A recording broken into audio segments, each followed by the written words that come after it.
ದೇವರು ಪ್ರೀತಿಸುವ ಪ್ರೀತಿಯ ಬಿಗ್ ಜೆ ಟಿ ವಿ ಪ್ರಿಯ ವೀಕ್ಷಕರಿಗೆ ನಮ್ಮ ಕರ್ತನಾದ ಯೇಸು ಕ್ರಿಸ್ತನ ಹೆಸರಿನಲ್ಲಿ ನಿಮ್ಮನ್ನು ವಂದಿಸಿ ಸ್ವಾಗತ ಬಯಸ್ತಿದ್ದೇವೆ. ಬನ್ನಿರಿ, ಇಂದು ನಾವು ಪ್ರಸಂಗಿಯ ಗ್ರಂಥ ದ ಬುಕ್ ಆಫ್ ಎಕ್ಲೇಸಿಯಾಸ್ಟಸ್ ಚಾಪ್ಟರ್ 2 2ನೇ ಅಧ್ಯಾಯದಿಂದ ನಾವು ಪ್ರಸಂಗಿಯ 20 ಪ್ರಯೋಗಗಳನ್ನು ನಾವು ನೋಡಿಕೊಳ್ತಿದ್ದೇವೆ. 20 ಎಕ್ಸ್ಪೆರಿಮೆಂಟ್ಸ್ ಆಫ್ ದ ಪ್ರೀಚರ್, ಅಥವಾ ಈ ಪ್ರಯೋಗಗಳು ಅಷ್ಟೇ ಅಲ್ಲ, ಅನುಭವಗಳು ಕೂಡ ಅಂತ ಕೂಡ ಹೇಳ್ಬೋದು. 20 ಎಕ್ಸ್ಪೀರಿಯನ್ಸಸ್ ಆಫ್ ದ ಪ್ರೀಚರ್. ಪ್ರಸಂಗಿ ಅಂತ ತನ್ನನ್ನು ಈ ಗ್ರಂಥಕರ್ತನು ಪರಿಚಯ ಮಾಡಿಕೊಂಡದ್ದರಿಂದ ಮೊದಲನೇ ಅಧ್ಯಾಯ 1ನೇ ವಚನದಲ್ಲಿ ನಾವು ಆತನನ್ನು ಪ್ರಸಂಗಿ ಎಂಬುದಾಗಿ ಕರೆಯುತ್ತಾ ಮುಂದುವರಿಸ್ತಾ ಇದ್ದೇವೆ. ಆದ ಕಾರಣ ನಾನು ಮನಸ್ಸಿನಲ್ಲಿ ಮೊದಲನೇ ಎಕ್ಸ್ಪೆರಿಮೆಂಟ್ ಅಥವಾ ಪ್ರಯೋಗ ಏನಂತ ಹೇಳಿದ್ರೆ ಸಂತೋಷದ ಮೂಲ. ವಾವ್, ಸಂತೋಷ ಅಂತ ನಮಗೆ ಗೊತ್ತಿದೆ, ಆದರೆ ಸಂತೋಷದ ಮೂಲ ಏನು, ಅದರ ರೂಟ್ ಏನು, ಅದರ ಬೇರು ಏನು ಎಂಬುದಾಗಿ ಒಂದು ಎಕ್ಸ್ಪೆರಿಮೆಂಟ್ ಈತನು 3000 ವರ್ಷಗಳ ಹಿಂದೆ ಮಾಡಿದ ನಂತರ. ಆಶ್ಚರ್ಯ ಅಲ್ವಾ? ಹೌದು, ಕ್ರಿಸ್ತಪೂರ್ವ ಇದ್ದಂಥ ಈ ಪ್ರಸಂಗಿ ಮತ್ತು ಅರಸನು ಮತ್ತು ಕವಿ, ಇವನು ತನ್ನ ಸಂಶೋಧನೆಯಲ್ಲಿ ಪರೀಕ್ಷೆಯಲ್ಲಿ ನೋಡುವಾಗ ಸಂತೋಷದ ಮೂಲ ಏನಿದೆ ಅದನ್ನು ನೋಡಿಬಿಟ್ಟು ಪ್ರಯತ್ನ ಮಾಡ್ತಾನೆ. ಪ್ರಯತ್ನ ಮಾಡಿದಾಗ ಅದರ ತಕ್ಷಣ ಕನ್ಕ್ಲೂಡ್ ಮಾಡ್ತಾನೆ, ಅದರ ಏನಂದರೆ ಇದೂ ವ್ಯರ್ಥವೇ ಎಂಬುದಾಗಿ. ಸಂತೋಷ ಭಾಳ ಪ್ರಾಮುಖ್ಯ ಜೀವನದಲ್ಲಿ. ಸಂತೋಷದ ಮೂಲ ಕೂಡ ಭಾಳ ಪ್ರಾಮುಖ್ಯ ಜೀವನದಲ್ಲಿ. ಅದರಲ್ಲಿ ನಗು ಕೂಡ ಭಾಳ ಇಂಪಾರ್ಟೆಂಟ್. ಯಾಕಂತೇಳಿದರೆ ನಗೆಯು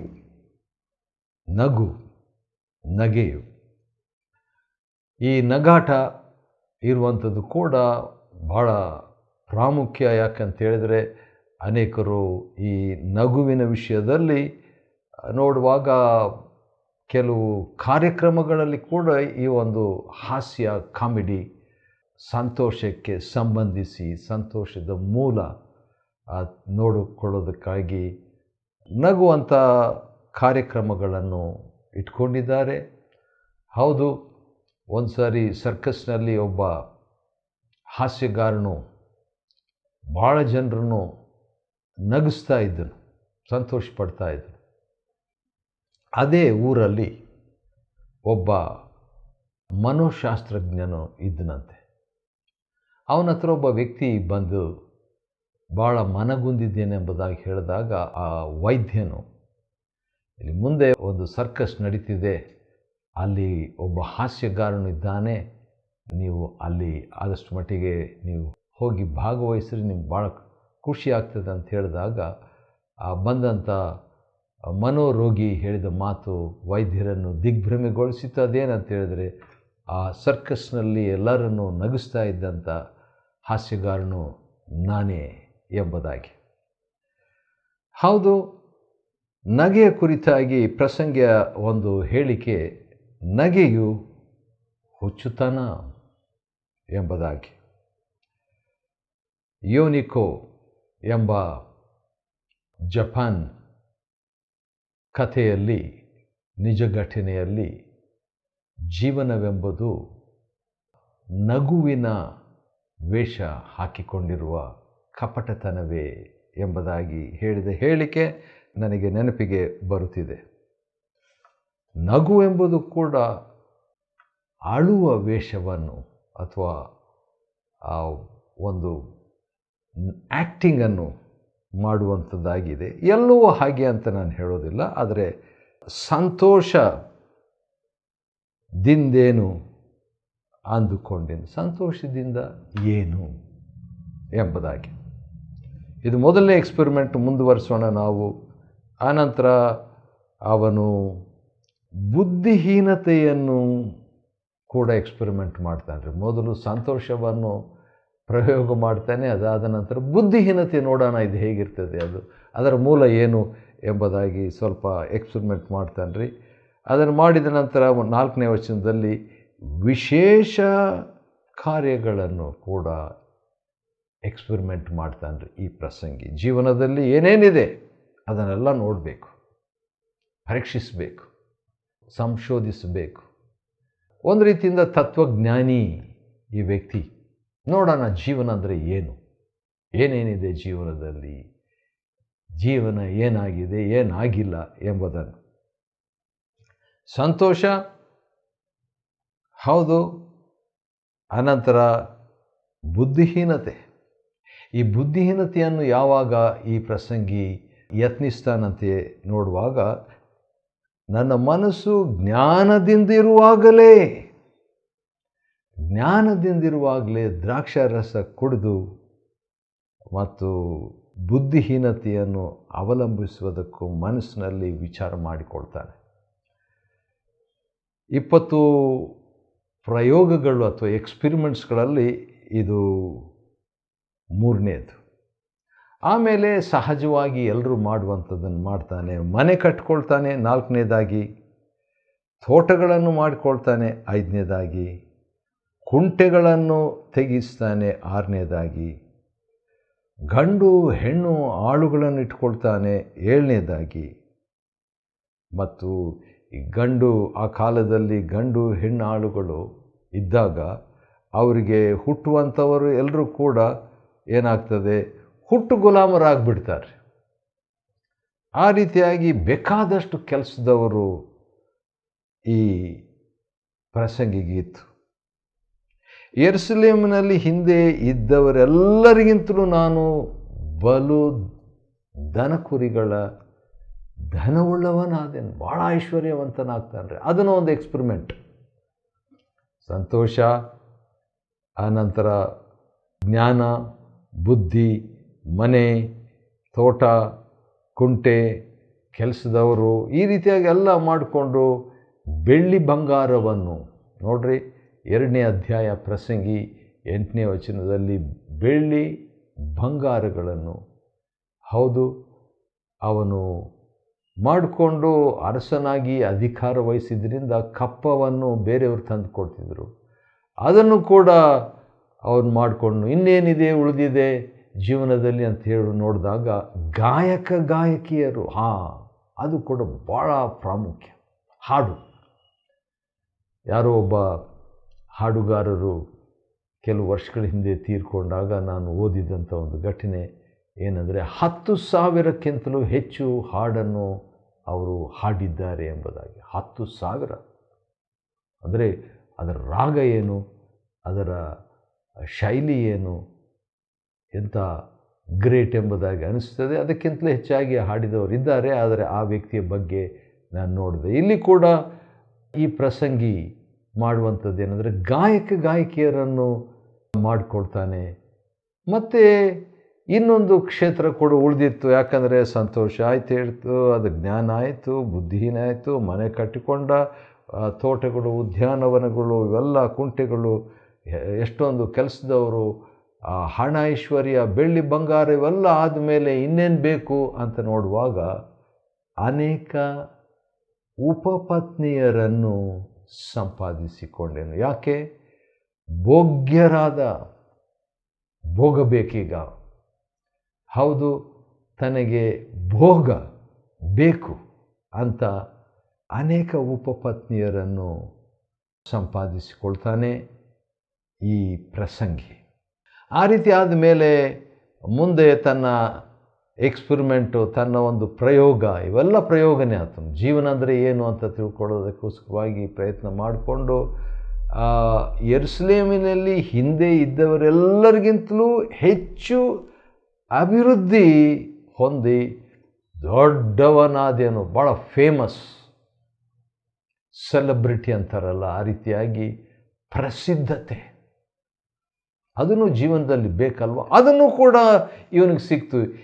ಎಂಥ ಒಂದು ಪ್ರಸಿದ್ಧತೆ ಅಂತ ಹೇಳಿದ್ರೆ, ಅವನ ಹಿಂದೆ ಯೆರೂಸಲೇಮಿನಲ್ಲಿ ಇದ್ದಂಥ ಅರಸರಿಗಿಂತಲೂ ದೊಡ್ಡ ಪ್ರಸಿದ್ಧತೆ.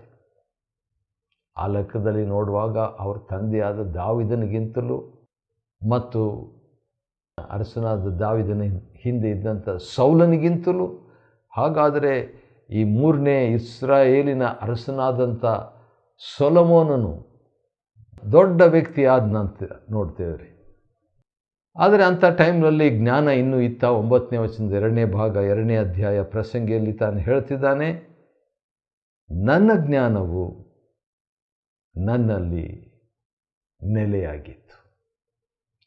ಜ್ಞಾನ ಇಟ್ಕೊಂಡೆ ಸಂತೋಷ, ಜ್ಞಾನ ಇಟ್ಕೊಂಡೆ ಬುದ್ಧಿಹೀನತೆ, ಜ್ಞಾನ ಇಟ್ಕೊಂಡೆ ಅವನು ಮನೆ ಕಟ್ಕೊಳ್ತಾನೆ, ಜ್ಞಾನ ಇಟ್ಕೊಂಡೆ ಅವನು ತೋಟಗಳನ್ನು ಮಾಡಿಕೊಳ್ತಾನೆ, ಜ್ಞಾನ ಇಟ್ಕೊಂಡೆ ಕೆಲಸದವರನ್ನು ಇಟ್ಕೊಳ್ತಾನೆ, ಜ್ಞಾನ ಇಟ್ಕೊಂಡೆ ಅವನು ಐಶ್ವರ್ಯವನ್ನು, ಸಿರಿವಂತಿಕೆಯನ್ನು ಮತ್ತು ಉಪಪತ್ನಿಯರನ್ನು, ಪ್ರಸಿದ್ಧತೆಯನ್ನು, ಇವೆಲ್ಲವನ್ನು ಜೀವನ ಅಂದರೆ ಏನು ಅಂತ ಎಕ್ಸ್ಪೆರಿಮೆಂಟ್ ಮಾಡುವಂಥ ರೀತಿಯಲ್ಲಿ ಈ ಪ್ರಸಂಗಿ ಪ್ರಯತ್ನ ಮಾಡ್ತಾ ಇದ್ದಾನೆ ರೀ. ಆ ನಂತರ ಇನ್ನೊಂದು ಮಾತು ಈ ರೀತಿಯಾಗಿ ಹೇಳ್ತಾನೆ 10ನೇ ವಚನದಲ್ಲಿ, ನನ್ನ ಕಣ್ಣು ಬಯಸಿದನೆಲ್ಲ ನಾನು ಬಿಡಲಿಲ್ಲ ಅಂತ. ಕಣ್ಣಿಗೆ ಏನೇನು ಬೇಕೋ ಅದೆಲ್ಲ ಬೇಕು ಎಂಬುದಾಗಿ. ಆದರೆ ಇವನ ಅನುಭವ ಏನಾಗಿತ್ತು ಅಂತ ಹೇಳಿದ್ರೆ, ಈಗಾಗಲೇ ಹೇಳಿದ ಹಾಗೆ ಸಮಸ್ತವು ವ್ಯರ್ಥ.